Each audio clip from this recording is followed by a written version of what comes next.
हरे कृष्ण दोस्तों। आज मैं आपको बताऊंगा हस्तरेखा में भूत प्रेत बाधा से ग्रसित व्यक्ति के रेखाओं में उसके लक्षण। प्रेत बाधा व्यक्ति के हाथों में कहाँ कहाँ ये लक्षण होते हैं, शत्रु जो उसको परेशान करता है, तंत्र क्रियाओं द्वारा जो उसको परेशान करता है, ये आपके हाथ में चिन्ह कहाँ कहाँ दिखाई देंगे, किस किस रेखा पे दिखाई देंगे, ये मैं आज आपको बताऊंगा। मैं एक ऐसे व्यक्ति का हाथ आपके सामने विश्लेषण करूंगा जो इस समस्या से परेशान है। तो सबसे पहले मैं इसका जो है देखता हूँ भाग्य रेखा, क्योंकि किसी भी व्यक्ति की भाग्य में रेखा में जो होता है विकास जो होता है उसकी भाग्य रेखा पे ऊपर ही निर्भर करता है। अगर भाग्य रेखा अच्छी है तो व्यक्ति का विकास अच्छा होता है, अगर भाग्य रेखा कमज़ोर है तो उस व्यक्ति का भाग्य जो में विकास कम होता है। और भाग्य रेखा कहीं रुक गई है तो विकास रुक जाता है, या भाग्य रेखा पे कहीं रुक कटा जाता है तो विघ्न बाधाएं भाग्य में आती हैं। तो मैं देखता हूँ इसकी भाग्य रेखा। तो इस व्यक्ति की भाग्य रेखा देखते हैं कहाँ से शुरू हुई है। इस व्यक्ति की भाग्य रेखा जो है मंगल क्षेत्र से शुरू हुई है और देखते हैं हृदय रेखा के ऊपर जाके रुक गई है।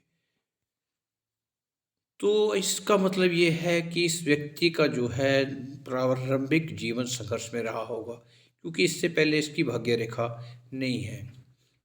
मतलब 21-22 साल के बाद ही इसकी भाग्य रेखा बनी है, इससे पहले इसका जीवन जो है ऐसे परेशानियों में गुजरा होगा। और जब यह भाग्य रेखा शुरू हुई मंगल क्षेत्र से, तो जिस व्यक्ति की भाग्य रेखा मंगल क्षेत्र से शुरू होती है वह व्यक्ति अपने भाग्य का निर्माता खुद बनता है। अपनी मेहनत से ही वह अपने भाग्य का निर्माण करता है, क्योंकि अन्य व्यक्तियों की सहायता ऐसे व्यक्तियों को नहीं मिलती। ये लोग अपना काम और भाग्य अपनी मेहनत से ही बनाते हैं। तो अब मैं आपको को ये दिखाऊंगा कि इस व्यक्ति को शत्रुओं ने कहाँ से परेशान करके और कहाँ कहाँ इसका काम रोका और मानसिक और दिमागी रूप से परेशान करा और दुखी करा, और इसके कार्य व्यवसाय और इसकी महत्वाकांक्षा और इसकी जो आगे बढ़ने की इसकी इच्छा थी या इसकी महत्वाकांक्षा थी उसको कहाँ पे रोका। तो सबसे पहले देखते हैं हम ये निमल मंगल पर्वत। निमल मंगल पर्वत जो होता है शत्रुओं का ही कहा जाता है। इस एरिए से अगर कोई रेखा आके जीवन रेखा में काटती है, भाग्य रेखा में काटती है, या भाग्य रेखा पे रुक जाती है, या मस्तिष्क रेखा को काटती है, तो वह उसी तरह की परेशानियां देती हैं। तो जो है यहाँ देखते हैं कहाँ से इसकी ये रेखा शुरू हुई है। ये निमन मंगल पर्वत है, ये है। तो यहाँ जो है यहाँ से एक रेखा शुरू होके ये गई है। इस रेखा ने जो है यहाँ पे जीवन रेखा को काटा, इसकी ज़िंदगी में जो इसको विघ्न पैदा किए, परेशानियाँ पैदा करी, उसके बाद जो है इसकी रेखा ने इसकी जो है भाग्य रेखा को काटा, तो इसे कार्य व्यवसाय में जो है विघ्न पैदा किया और परेशानियाँ करी, और कार्य व्यवसाय में बहुत ज़्यादा उलझने पैदा हो गई। और इसके बाद यह रेखा चलती चलती मस्तिष्क रेखा को भी काट गई।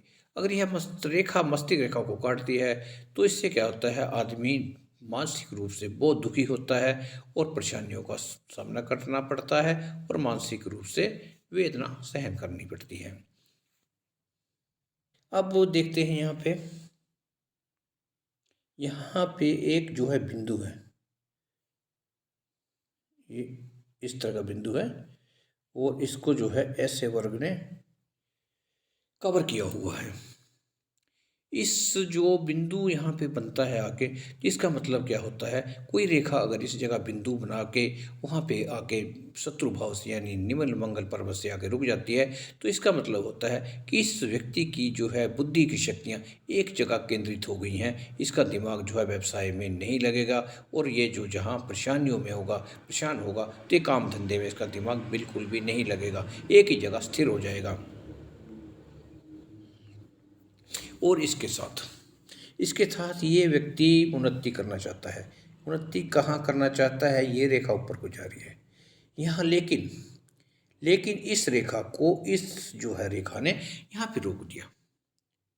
जब ये रेखा यहाँ से रोक दिया इसको, तो यह व्यक्ति अगर आगे कुछ करना चाहेगा, तरक्की करना चाहेगा, कोई भी व्यवसाय करना चाहेगा या व्यापार करना चाहेगा या नौकरी में करना चाहेगा, तो इस व्यक्ति को कहीं भी सफलता नहीं मिलेगी, क्योंकि इस व्यक्ति के आगे जो है पूर्ण रूप से आगे जो है एक बैरियर टाइप में लग गया है। यह व्यक्ति जो मर्जी करेगा कामयाब नहीं होगा। अब देखते हैं, ये तो हो गया इसके कार्य में बंधन जो किसी ने लगाया हुआ है। अब देखते हैं यहाँ से भाग्य रेखा जाके ये यहाँ रुक गई, यानी कि हृदय रेखा पे जाके यह भाग्य रेखा रुकी हुई है।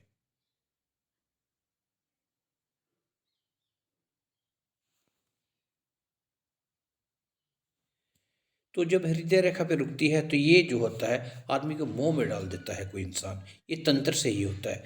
जब मोह में तंत्र से कोई इंसान को डाल देगा तो वह व्यक्ति जो है अपना दिमाग अपना दिल यूज नहीं कर पाएगा, और वह जो है व्यक्ति अपने दिल से ही निर्णय लेगा, दिमाग से कोई निर्णय नहीं लेगा, क्योंकि यहाँ पे इसको कहते हैं मोह में डालना। ये तंत्र द्वारा होता है। तो यहाँ जो दो प्रभाव आपको दिखाई दिए, एक तो हो गया कार्य व्यवसाय, दूसरा हो गया मोह में डालना। मोह में डालना यानी कि दिल जो है काम करे, दिमाग काम ना करे। और कोई भी दुनिया में ऐसा व्यवसाय नहीं है जिसमें जो है आदमी दिल से कामयाब हो। हर इंसान वही कामयाब होता है जो आदमी दिमाग से सोचता है। दिल से सोचने वाला व्यक्ति कभी भी अपने व्यवसाय में कामयाब नहीं हो सकता। तो इसको पूरी तरह से ऐसे शत्रु ने पूर्ण रूप से मान दिया कि यह व्यक्ति किसी भी क्षेत्र में कामयाब ना हो। लेकिन इसके बाद यहाँ से जो है ये भाग्य रेखा के अलावा दो भाग्य रेखा यहाँ से निकलती है, और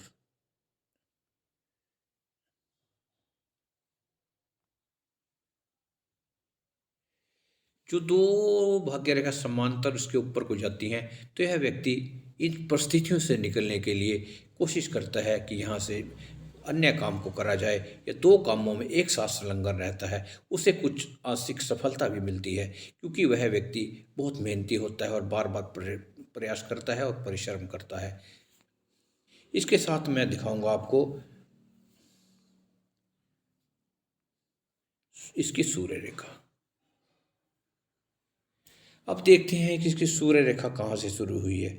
सूर्य रेखा जो शुरू हुई है, ये शुरू हुई है यहाँ कई टुकड़ों में है। यहाँ से ऐसे है, ऐसे है, ये कई टुकड़ों में बटी हुई है और छिन्न भिन्न सी है। तो क्या होता है, जिस व्यक्ति की ऐसी सूर्य रेखा छिन्न भिन्न या कई टुकड़ों में होती है, वह व्यक्ति अपने दिमाग को एक जगह नहीं लगा सकता, कई कई जगह लगाता है। ये कर लूँ, वो कर लूँ, लेकिन ढंग से वह व्यक्ति कहीं भी नहीं लगाता। और इसकी एक जो है यहाँ से क्या नाम है इसकी, सूर्य रेखा जो है दो भागों में बट गई है। ऐसा व्यक्ति का जो सफलता का प्रयोजन होता है वह दो भागों में पड़ जाता है। वह कहीं भी पूर्ण रूप से प्रयास नहीं कर पाता, कभी इधर करता है, कभी उधर करता है। और इसका जो है सूर्य क्षेत्र, और मैं एक आपको बताना भूल गया, जब हृदय रेखा से सूर्य रेखा शुरू होती है तो आदमी जो है दिल की गतिविधियों से भाग्य का निर्माण करना चाहता है, लेकिन जो है यहाँ उसको नुकसान होता है। अब देखते हैं सूर्य पर्वत। सूर्य पर्वत इसका काफ़ी दबा हुआ है, और दबा हुआ सूर्य पर्वत क्या कहता है, आदमी के अंदर जो है दिमागी बुजदिली ला देता है। दिमागी बुजदिली जो है इसकी हर काम में अड़े आती है, और यह व्यक्ति कभी भी तरक्की नहीं कर पाता, क्योंकि उसका दिमाग जो है उसको हर वक्त डराता है। कुछ भी करना चाहे तो उसका दिमाग डरा देगा, नहीं ये मत कर। तो ये मतलब उसके अंदर एक भय पैदा हो जाता है। वह व्यक्ति जो है किसी काम में पूर्ण रूप से सफल नहीं होता है। अब देखते हैं इसका शनि पर्वत पे क्या है। शनि पर्वत पे इसका बहुत सा जाल है। अगर नज़र मारेंगे हम इसका, तो यहाँ पे काफ़ी खड़ी रेखाएं हैं। ये ऐसी ऐसी ऐसी, और ये ऐसी ऐसी ऐसी ऐसी काफ़ी सी रेखाएं हैं। जिस व्यक्ति के हाथ में शनि पर्वत पे अनेक रेखाएं हो, छिन्न भिन्न रेखाएं हो, वह व्यक्ति चिड़चिड़े स्वभाव का होता है, और वह व्यक्ति प्रबल दुर्भाग्यशाली होता है। उसको दुर्भाग्य का सामना करना पड़ता है, और जो है उसकी किस्मत उसके साथ नहीं देती। इसके अलावा यह पर्वत बहुत दबा हुआ है।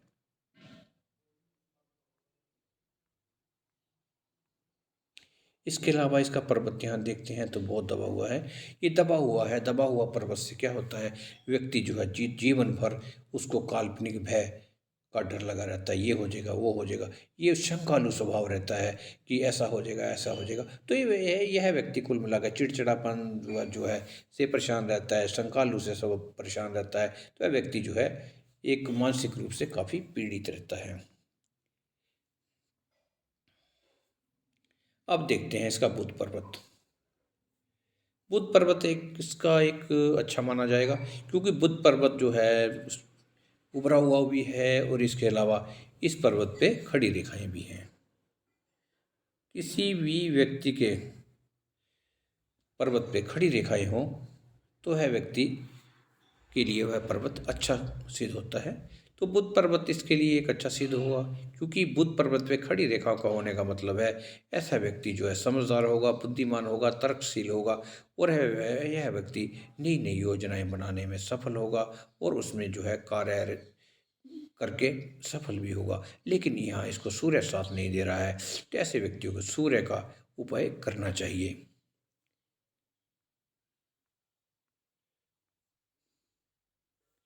अब देखते हैं इसकी उंगली। सूर्य की उंगली के बराबर में देखते हैं कनिष्का उंगली, यानी तर्जनी के बराबर में देखते हैं कनिष्का उंगली। तर्जनी से जो है कनिष्का उंगली कितनी छोटी होनी चाहिए, तो इसकी जो है कनिष्का उंगली जो है तर्जनी के पहले पोर से जितनी बड़ी होगी, व्यक्ति उतना बुद्धिमान होगा, तर्कशील होगा और अपनी बात को दूसरे से मनवाने में उतना ज़्यादा सफल होगा। तो ये है जो है इसका पहला पोर सूर्य की उंगली का। इससे जो है बुध की उंगली यानी कनिष्का उंगली जो है इससे ऊपर है। इस व्यक्ति के अंदर बुध के गुण बहुत ज़्यादा होंगे और यह व्यक्ति जो है बुद्धिमान होगा और अपनी बात को दूसरे से मनवाने में सफल रहेगा। अब देखते हैं बुध और सूर्य की उंगली में गैप कितना है। तो यहाँ काफ़ी ज़्यादा गैप है। तो यह व्यक्ति अपनी जो है बात दूसरे से मनवाने में सफल हो जाता है और यह व्यक्ति अपना मत हमेशा ऊपर रखता है। अब देखते हैं सूर्य की उंगली। सूर्य की उंगली का झुकाव जो है शनि की तरफ है और शनि की उंगली का झुकाव जो है सूर्य की तरफ है, जिसका दोनों उंगलियों का झुकाव एक दूसरे की तरफ होता है, यानी मध्यमा और अनामिका का झुकाव एक की दूसरे की तरफ हो, तो ऐसे व्यक्ति जो है पल में खुशी पल में दुखी होते हैं। और जब सूर्य की उंगली का झुकाव इस शनि की उंगली पर हो जाता है तो ऐसा व्यक्ति जो है सूर्य का गुण खो बैठता है और यह व्यक्ति को दूसरे निकट संबंधियों के काम करने पड़ते हैं, नहीं करेगा तो वो लोग उसको बदनामी देते हैं और उसको अपयश देते हैं। और सूर्य की उंगली टेढ़ी होने का मतलब अपयश भी मिलता है। और यहाँ शनि की उंगली थोड़ी टेढ़ी है, इसका मतलब जो है यह विघ्न कारक रहेगा, भाग्य में इसको विघ्न पैदा करेगा। बृहस्पति की उंगली लंबी है और पर्वत भी इसका उठा हुआ है। ये पर्वत है बृहस्पति का, उंगली भी लंबी है, तो ये पर्वत भी उभरा हुआ है, उंगली लंबी है। तो बृहस्पति के गुण इसके अंदर काफ़ी होंगे, लेकिन ये गुण इसके लिए ज़्यादा अच्छे नहीं कह सकते, क्योंकि यहाँ जो है बृहस्पति पे जो है हृदय रेखा जो है बृहस्पति के ऊपर गई हुई है। जब यहाँ जाती है तो बृहस्पति अपने शुभ प्रभाव खो देता है और यह व्यक्ति को लेकिन ईमानदार बनाती है और जो है लोगों की सहायता करने के लिए ऐसे व्यक्ति हमेशा तत्पर रहते हैं। अब देखते हैं इसकी हृदय रेखा।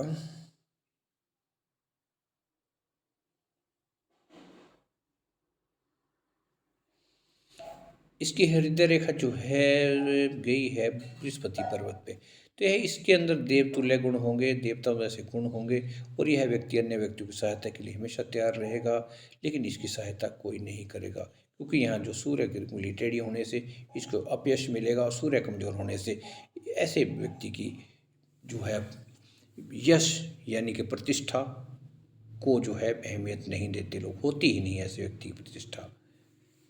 अब देखते हैं इसके जो है यहाँ पे एक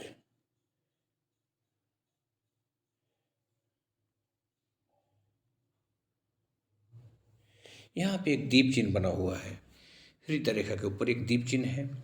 तो दीप चिन्ह जब भी हृदय रेखा के ऊपर बनता है तो हृदय के जो है रोग ये दे देता है।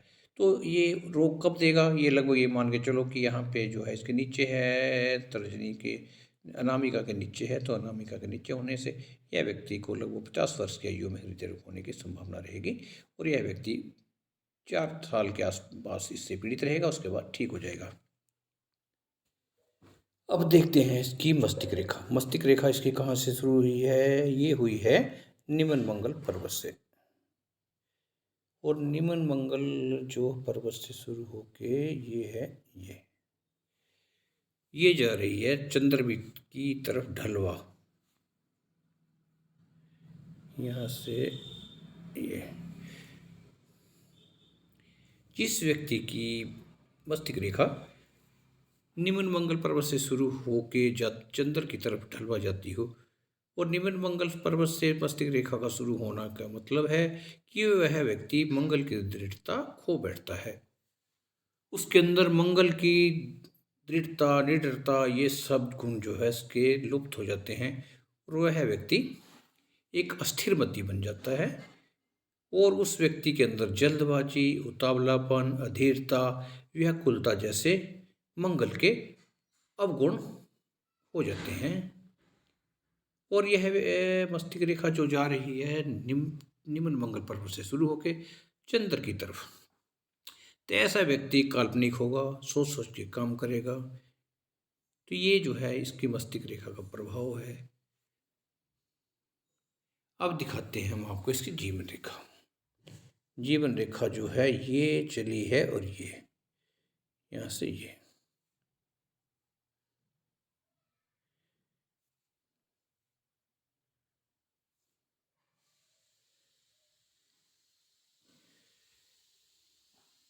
जीवन रेखा इसकी लंबी है, आयु इसकी लंबी होगी तो यह व्यक्ति परेशानियां बेशक आएंगी लेकिन ये लंबी आयु भोगेगा।